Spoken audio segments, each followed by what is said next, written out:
कितना हास्यास्पद है कि आज़ादी के 75 वर्षों में जितने भी मंत्रिमंडल का गठन हुआ, चाहे केंद्र सरकार में रहा हो और चाहे प्रदेशों में रहा हो, लगभग सभी मंत्रिमंडलों का गठन ऐसे ढंग से किया गया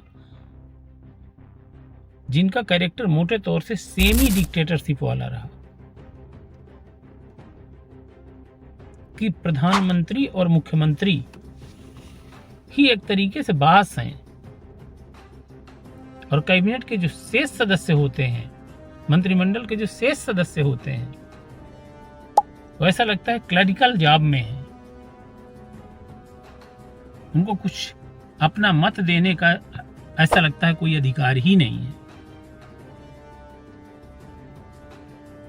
तो ये सेमी डिक्टेटरशिप के कैरेक्टर के मंत्रिमंडल होते रहे हैं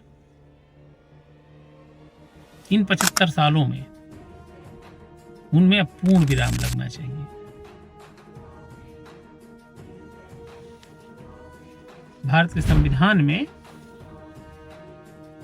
मंत्रिमंडल का जो मुख्य कैरेक्टर होता है वो सामूहिक उत्तरदायित्व का होता है।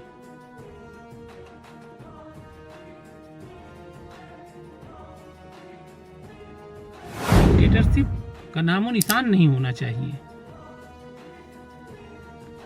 लेकिन होता तो है। जो प्रधानमंत्री और मुख्यमंत्री चाहते हैं वही होता है और वही होता रहा है। तो मंत्रिमंडल का जो कैरेक्टर है वो सच में डेमोक्रेटिक हो,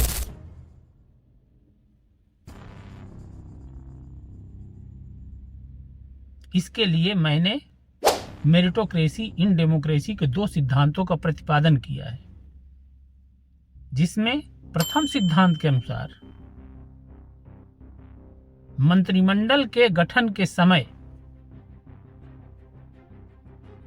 कम से कम 1/3 जो मिनिस्ट्री का आकार हो वो राज्य मंत्रियों द्वारा कंपल्सरली भरा जाए, और वो जो राज्य मंत्री बने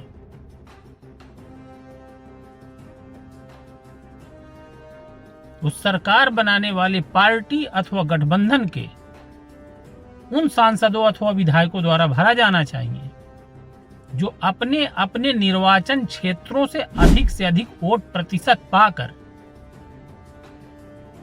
सांसद अथवा विधायक के लिए निर्वाचित हुए हों।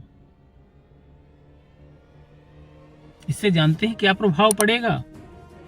पहले तो ये कि अपने अपने निर्वाचन क्षेत्रों में लगभग सभी सांसद और लगभग सभी विधायक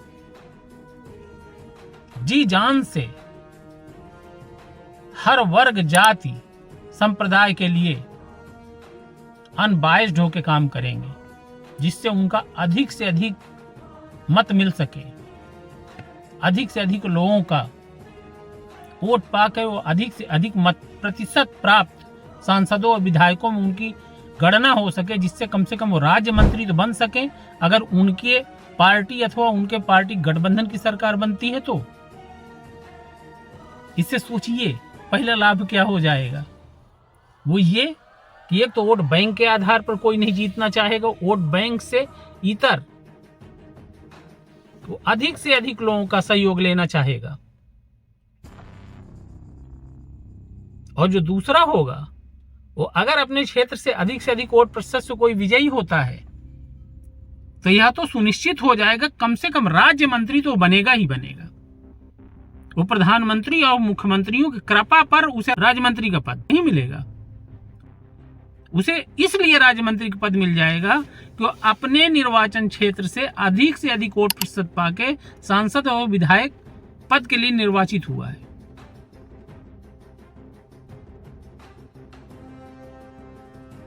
और मेरिटोक्रेसी एंड डेमोक्रेसी के दूसरे सिद्धांत के अनुसार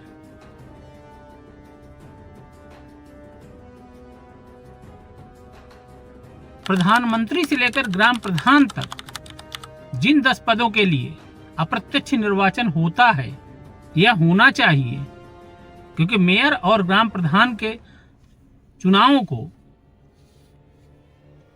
सरकारों के धूर्तता के कारण कई जगहों पर प्रत्यक्ष चुनाव करने लगे।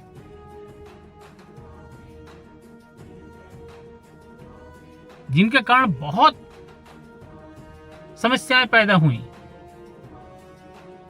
तो मेरिटोक्रेसी एंड डेमोक्रेसी के द्वितीय सिद्धांत के अनुसार प्रधानमंत्री से लेकर ग्राम प्रधान तक के अप्रत्यक्ष निर्वाचन में 10% जो सदस्य हैं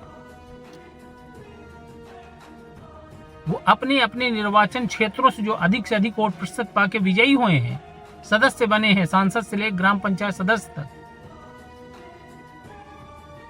वो सर्वोच्च पद के लिए खड़े हों, अर्थात ग्राम प्रधान से लेकर के प्रधानमंत्री मुख्यमंत्री तक।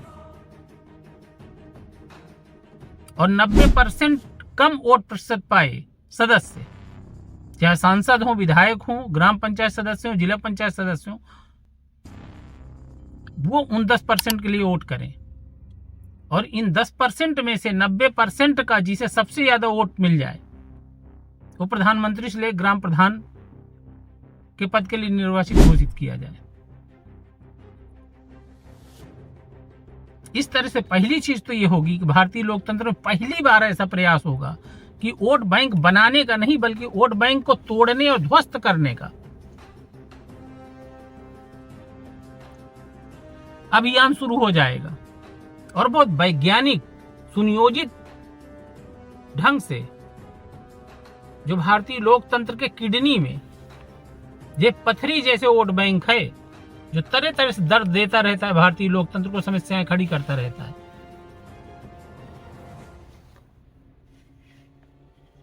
तो हमेशा हमेशा के लिए खत्म हो जाएगा। इंकलाबी जनमोर्चा का राष्ट्रीय अध्यक्ष होने के नाते भारतीय लोकतंत्र के सामने मैंने मेरिटोक्रेसी एंड डेमोक्रेसी की इन दो सिद्धांतों को रखा है। भारत के जनमानस से मैं अपील करता हूं कि इस राष्ट्रव्यापी महाअभियान में तन मन धन से सहयोग करें।